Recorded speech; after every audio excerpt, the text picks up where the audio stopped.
Hello guys, आज हमारे पास आ जाती है स्कॉर्पियन डीजल BS6 एक नई प्रॉब्लम के साथ। इसमें कस्टमर की कंप्लेन है, इसके क्लस्टर मीटर में चेक इंजन की लाइट जल रही है और DPF की लाइट ब्लिंक कर रही है। गाड़ी हमारी 20 से ऊपर नहीं जा रही है।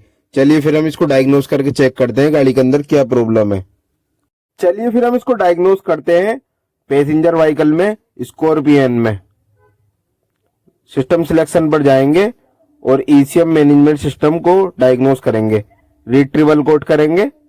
इसके अंदर actuator, oil pressure, DPF, soot mass high, EGR bypass cooler, circuit open का कोड बन रहा है। चलिए फिर हम इसको चेक करते हैं DPF का और ऑयल स्विच का कोड क्यों बन रहा है और EGR बाईपास कूलर का कोड क्यों बन रहा है। चलिए फिर हम इसकी इंजन की तरफ चलते हैं। इसके अंदर बाईपास कूलर का कोड बन रहा है EGR वाला, और हम इसको चेक करते हैं। ये हमारा EGR वाला बाईपास कूलर है। इसका हम सॉकेट निकाल के सप्लाई वगैरह चेक करेंगे। ये हमने इसका सॉकेट बाहर निकालेंगे, बाहर निकाल के इस पर करंट वगैरह चेक करते हैं। इस गाड़ी के अंदर पिकअप की दिक्कत और जो सूड मास बढ़ा है वो उसकी वजह से ही बढ़ा है। ये बाईपास कूलर काम नहीं कर पा रहा था, जिसकी वजह से हमारा सूड मास हाई हो गया। अब हम इस पर सप्लाई वगैरह चेक करते हैं।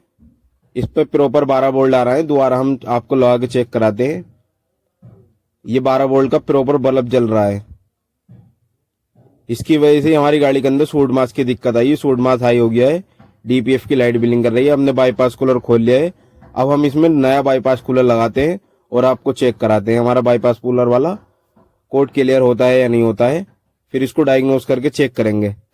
ये हमने इसका EGR वाला बाईपास कूलर नया बिल्कुल ब्रांड न्यू मंगा लिया है। अब इसको हम अनबॉक्सिंग करेंगे और आपको चेक कराएंगे। ये बिल्कुल ब्रांड न्यू मंगा लिया है हमने बाईपास कूलर। अब हम इसको लगा के फिटिंग वगैरह करके और आपको दिखाएंगे। चलिए फिर हम इसका EGR बाईपास कूलर की फिटिंग करते हैं, नए वाले की। इसको हम प्रॉपर तरीके से इंस्टॉल कर देंगे गाड़ी के अंदर। फिर इसका कपलर वगैरह लगा के फिर इसको डायग्नोस करना रह जाएगा। डायग्नोस करके फिर चेक करेंगे हमारा जो बाईपास कूलर का कोड बन रहा था EGR वाले का, वो हमारा क्लियर होता है या नहीं होता है। इसके हम प्रॉपर तरीके से पहले फिटिंग कर लेते हैं।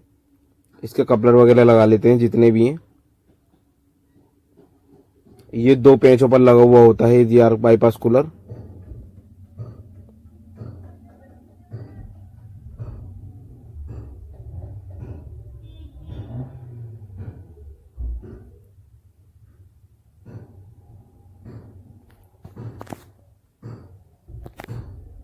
ये हमारी फिटिंग हो चुकी है। अब हम इसकी सॉकेट वगैरह लगा के चेक करते हैं। पहले हम इसकी तान फास लेते हैं, फिर EGR का के अंदर से जो पाइप आता है उसको लगा लेते हैं। फिर इसके हम सॉकेट वगैरह लगा के फिर डायग्नोस करके चेक करेंगे हमारा अंदर इसके अंदर जो बाईपास कूलर का कोड बन रहा था वो क्लियर होता है या नहीं होता है। फिर हम आपको इसको चलता हुआ चेक कराएंगे बाईपास कूलर कैसे चलता। चलिए फिर हम इसको दोबारा डायग्नोस करते हैं स्कॉर्पियन में, और सिस्टम सिलेक्शन में जाएंगे और ECM में स्कैनर कनेक्ट करेंगे और रिट्रीवल कोड करेंगे। ये हमारा DPF EGR बाईपास कूलर का कोड हम क्लियर करते हैं। फिर उसको आपको बार चेक कराते हैं। ये हमारा DPF soot mass vary high का कोड बन रहा है। चलिए फिर हम इसका पहले इग्निशन ऑन करते हैं और गाड़ी स्टार्ट करते हैं। पहले हमारी चेक इंजन की लाइट नहीं जा रही थी, वो हमारी जा चुकी है। अब हम इस पर काम करेंगे। DPF की लाइट जो ब्लिंक कर रही है, इसमें सूड मास वेरी हाई का कोड बन रहा है और इस पर हम चेक करते हैं कि क्यों बन रहा है। चलिए फिर हम आपको चेक कराते हैं। पहले हमारा बाईपास कूलर नहीं चल रहा था, जिसकी वजह से हमारा सूड मास हाई हो गया है और गाड़ी 20 से ऊपर नहीं जा पा रही थी। इसको हम चेक कराते हैं आपको। ये हमारा बाईपास कूलर ठीक चल रहा है।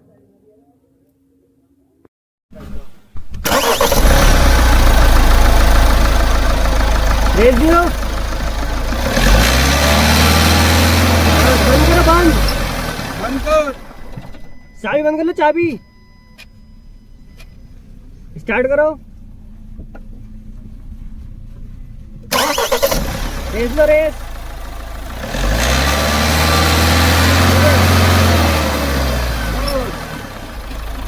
चलिए फिर हम इसको दोबारा डायग्नोस करते हैं और DPF सूड मास हाई का कोड बन रहा है। अब हम आपको लाइव डाटा चेक कराते हैं, दिखाते हैं कितना सूड मास है इसका।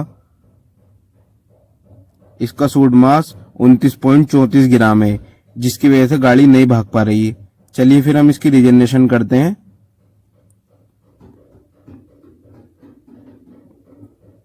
चलिए फिर हम इसकी डीपीएफ रीजनरेशन करते हैं। डीपीएफ रीजनरेशन पे जाएंगे और ओके और यस करेंगे। ये हमारी सारी कंडीशनें पूरी होनी चाहिए, टेम्परेचर और गाड़ी में आरपीएम वगैरह, हैंड ब्रेक खींचे होने चाहिए। इसको हम एग्जॉस्ट करते हैं, फिर एग्जॉशन करते हैं। बस अब हमारी डीपीएफ रीजनरेशन लग जाएगी। ये हमारी हीटअप रीजनरेशन प्रोसेसिंग चल रही है। चलिए फिर हम आपको मीटर में चेक कराते हैं। ये हमारे 2000 आरपीएम आ चुके हैं और डीपीएफ रीजनरेशन चल रही है।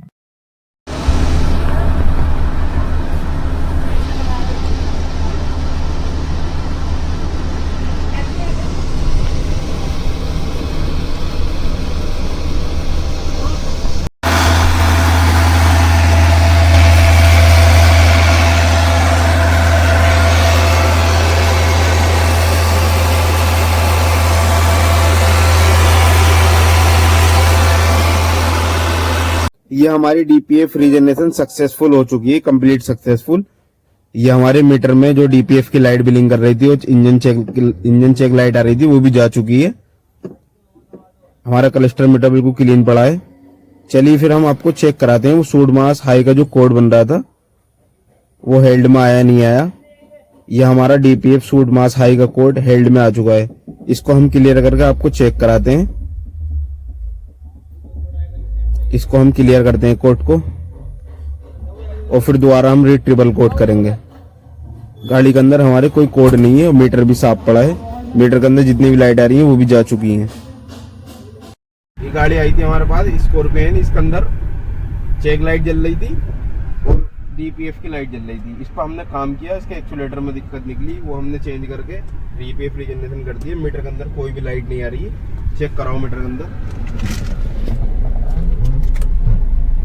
इसके अंदर अब कोई लाइट भी नहीं आ रही है। हमारा काम बिल्कुल सक्सेसफुल हो चुका है। अगर वीडियो अच्छी लगी हो तो लाइक करें, चैनल को सब्सक्राइब करें। मिलते हैं नेक्स्ट वीडियो में।